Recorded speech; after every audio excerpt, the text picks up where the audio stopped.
Hello বন্ধুরা, শুভ দুপুর। সবাই কেমন আছেন? আশা করি ভালো আছেন। আজকে ছোট্ট একটা ব্লগ নিয়ে আসলাম। পাসপোর্ট অফিসে যাচ্ছি রিয়াজুল ভাইয়ের পাসপোর্ট করতে। শহর থেকে রিক্সা নিলাম। পিরোজপুরের পাসপোর্ট অফিসটা শহর থেকে 20 মিনিট দূরে, বাইপাস রোড, নতুন জেলখানার পাশে অবস্থিত। যাচ্ছি পাসপোর্টের জন্য যাবতীয় কাগজপত্র,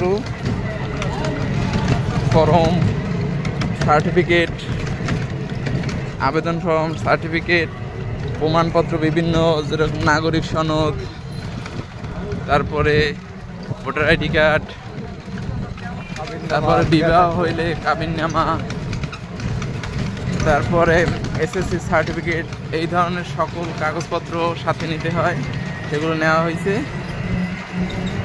এখন কলেজ রোড দিয়ে যাচ্ছি বাইপাসের দিকে।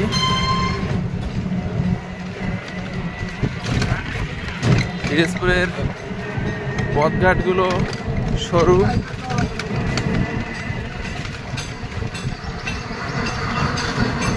মোটামুটি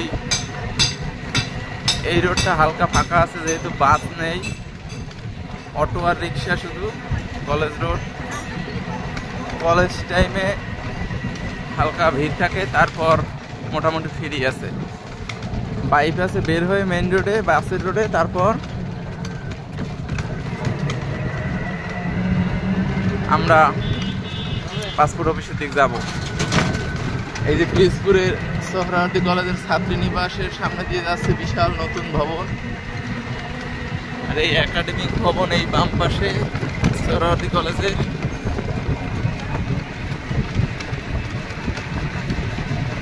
রিক্সায় যাচ্ছি পিরোজপুর সদর থেকে বড় মসজিদ বা টাউন ক্লাব থেকে। রিক্সা ভাড়া পাসপোর্ট অফিস 30 বা 40 টাকা।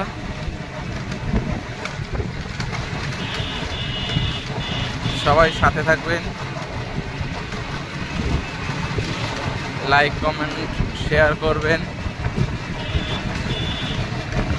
লাইক কমেন্ট শেয়ার করলে ক্ষতি নেই, আপনার এঙ্গেজমেন্ট বাড়বে। তারপর অন্যের ভিডিও শেয়ার করলে তার রিচ বাড়বে, তার রিচ বাড়লে সে আস্তে আস্তে কন্টেন্ট মনিটাইজেশন পেয়ে যাবে। এই ধরনের সাহায্য করলে আপনিও দেখবেন অন্য কাছ থেকে সাহায্য চাইতে পারবেন, যে আমিও তো শেয়ার করি তোমারটা, তুমিও শেয়ার করো। সবাই আপনাকে ভালোবেসে এমনিতেই কমেন্ট করবে, লাইক কমেন্ট শেয়ার করবে, যেহেতু বুঝবে আপনি কন্টেন্ট তৈরি করেন বা অনেকে সাপোর্ট করেন। সেই সাপোর্ট হিসাবে আপনাকে অন্যরাও সাপোর্ট করবে। সাথে থাকার জন্য সবাইকে ধন্যবাদ। কলেজ রোড হয়ে পিরোজপুর পাসপোর্ট অফিসে চলে যাব। অবশেষে চলে আসলাম পিরোজপুর পাসপোর্ট অফিস।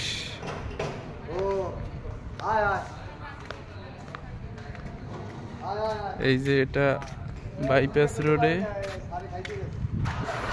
অবস্থিত, জেলখানার পশ্চিম পাশে।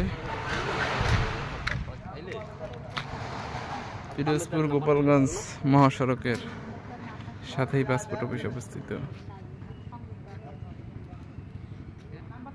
পাসপোর্ট অফিসের সামনে মুক্তিযোদ্ধা কমপ্লেক্স ভবন।